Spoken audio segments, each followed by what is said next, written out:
दूसरी दफ़ा आपके चेहरे पर तिक्तता आती है जब जब अरविंद केजरीवाल, मनीष सिसोदिया का ज़िक्र आता है। आप एक शब्द लगातार इस्तेमाल करते हैं अरविंद केजरीवाल के लिए, आत्ममुग्ध बौना। मैंने कभी उनका नाम नहीं लिया, आप ही नाम ले रहे हैं। मैंने तो आत्ममुग्ध बौना कहा, आप समझ गए। मैंने तो कभी नाम नहीं लिया उनका।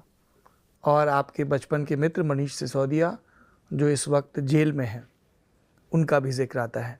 अभी आप संपर्क में हैं परिवार के? उनकी पत्नी की तबीयत खराब है, आपके लिए बहन की तरह है। नहीं, मैं संपर्क में नहीं हूं। जिन्हें इश्क हुआ है वो जानते हैं कि जब पहला और सच्चा इश्क फेल होता है तो आदमी बहुत दिन तक रोता है, बहुत दिन तक उसे उस बात की याद आती रहती है, और वो जो खरोंच है उसके चेहरे से कभी नहीं मिटती। मैंने एक मुक्तक पहले भी सुनाई है कि पराए आंसुओं में से आंख को नम कर रहा हूं मैं, भरोसा आजकल खुद पर भी कुछ कम कर रहा हूं मैं, बड़ी मुश्किल से जागी थी ज़माने की निगाहों में, उसी उम्मीद के मरने का मातम कर रहा हूं मैं। ये जो बेटियां बैठी रहीं और कोई नहीं निकला उतनी भारी जनता में, ये इसीलिए क्योंकि आपने एक चेतना की हत्या कर दी। आपने इतना बड़ा विक्षोभ, इतना बड़ा मंथन का अवसर पैदा हुआ, उसकी हत्या कर दी। बाकी मुझे दुख है कि मेरे से पूछा एक पत्रकार ने, आप जैसे पत्रकार ने, जिस दिन ये सब हुई गिरफ्तारी वगैरह की, तुमको कैसा लग रहा भाई? मैंने कहा मुझे दुख है कि एक ठीक ठाक जीवन, एक अपनी नौकरी करने वाला सही आदमी धीमे धीमे धीमे धीमे षड्यंत्रों के प्रति सहमति जताते जताते ये भी सह लो, ये भी सह लो, ये भी सह लो। हमारा एक शायर था शकीब, उसका एक शेर है कि सर को इतना भी मत झुकाओ कि दस्तार गिरे। जब सिर पे टोपी लगाई है तो इतना भी मत झुकाओ कि वही गिर गई किसी के चरणों में। तो मुझे कष्ट होता है, दुख होता है। आप बिल्कुल सही कह रहे हैं, मुझे क्षोभ होता है, मुझे गुस्सा आता है, मुझे अंदर से पीड़ा होती है। मुझे वो लोग मिलते हैं जिनके चेहरे पे उम्मीदें थी। जैसे मैं इस परिसर में आया हूँ, मैं आपको एक किस्सा सुनाता हूँ। मैं 28 तारीख को आंदोलन समाप्त हो गया। 30 तारीख को मैं एक नोएडा के एक चैनल में शाम की बहस के लिए आया, तो शरीर टैन हो चुका था, धूप में खड़े खड़े। जैसे कहते हैं ना, हमारे यहाँ कहा जाता है कि वो महीना होता है भादों के जिसमें हिरन भी काला पड़ जाता है। मैं तो वैसे भी सांवला हूँ, अपने घर में मैं अकेला ही ऐसे रंग का हूँ, बाकी सब गोरे गोरे हैं। तो पूरा शरीर काला पड़ चुका था, कुर्ते यहाँ तक के पहनता था, वो वहाँ के बने हुए अहमदाबाद वाले, तो सारा यहाँ तक काला था। तो वो जो लेने गए थे, तो वो लड़की ने मुझसे कहा कि सर ना थोड़ा टचअप करा देते हैं, कैमरे पे ना प्रॉब्लम होगी। मैंने कहा ठीक है। तो वो मुझे जो मेकअप रूम होता है आपका, वहाँ लेके गए। तो वहाँ वो लड़की जो मेकअप कर रही थी, मेकअप आर्टिस्ट, वो किसी एंकर को मेकअप कर रही थी। उसने मुझे अंदर घुसते हुए देखा तो उसके हाथ से वो छूट गया, जो पफ पैड होता है। बोली हो my God, my God, sir मैं आपको छू लूँ क्या? तो मैंने, वो रोने लगी, मैंने उसको गले लगाया। तो उस गले लगाते उसने एक बात कही, सर हमने भगत सिंह, सुखदेव, राजगुरु को नहीं देखा था, आप लोगों को देख लिया। आप यहां से चले थे बॉस, और आप कहां लैंड किए हैं? पृथ्वी पर छोड़े गए जो सैटेलाइट है, उसका छोड़ना महत्वपूर्ण नहीं, उसकी लैंडिंग महत्वपूर्ण है।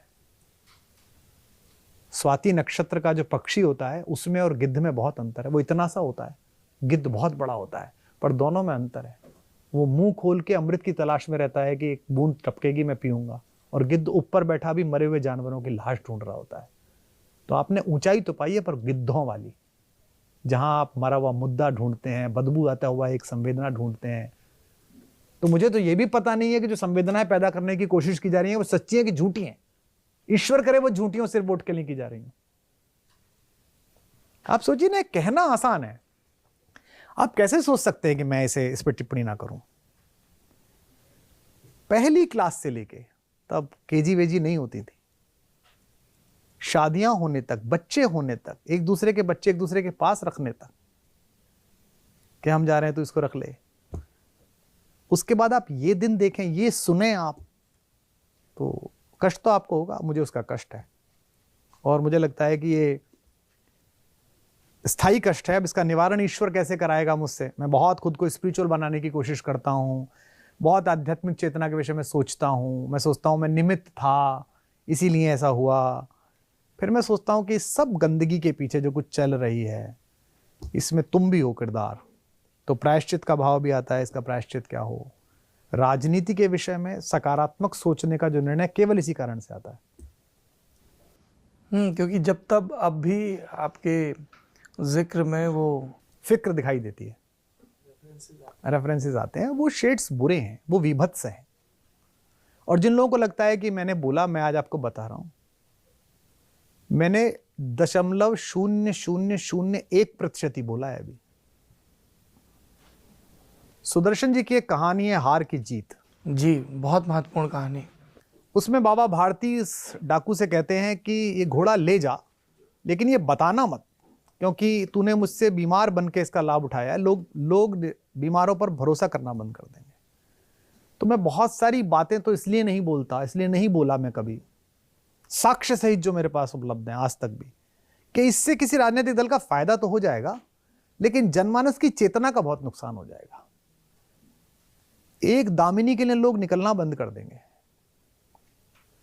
लड़की चीखती रहेगी, लोग निकलेंगे नहीं कि सब साला ड्रामा है, नौटंकी करते हैं, हमने पहले देखे थे, कुछ भी नहीं है।